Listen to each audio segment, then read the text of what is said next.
बिस्मिल्लाहिर्रहमानिर्रहीम। गर्दमाद इल्म जस शनासी और ख़त मरीख किसी फ़र्द के गर्दमाद होने या ना होने को ज़ाहिर करते हैं। गो ये कोई वाहिद और हतमी अलामत नहीं, लेकिन अहम तरीन अलामतों में से एक है। इल्म जस शनासी एक बहुत बड़ा इल्म है और इसको समझने और इससे फ़ायदा उठाने के लिए वक्त दरकार होता है। आप भी हमारी वीडियोस को देखें, इंशाअल्लाह ताला आहिस्ता आहिस्ता आपको इस इल्म में महारत हासिल हो जाएगी।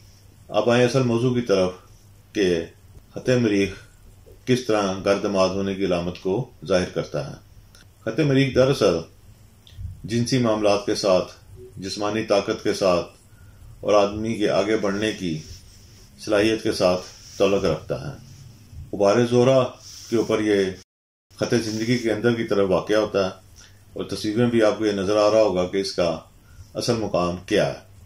ताहम जब ये अपने दोनों किनारों से बढ़ जाए, अपनी हदूद से बाहर निकल जाए और अपनी इब्तिदा और अपने इख्तिताम पर यह ख़त ज़िंदगी को टच करना शुरू कर दे, उसके अंदर मदगम हो जाए, तो ये इस चीज़ की अलामत है कि आदमी किसी न किसी वजह से गर्दमाद बनेगा या ससुराल के पैसे के ऊपर अपनी ज़िंदगी बसर करेगा। ये अलामत दर हकीकत फ़र्द की किसी न किसी मजबूरी की वजह से है।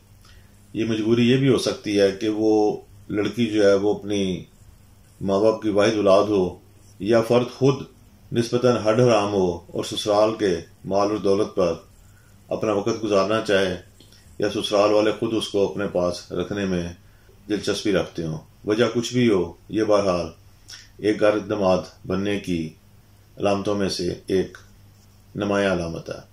अब तक के लिए इतना ही। अल्लाह हम सब पर अपनी रहमतें बख्शिश और फज़ल नाज़िल फरमाए। अल्लाह हाफ़िज़।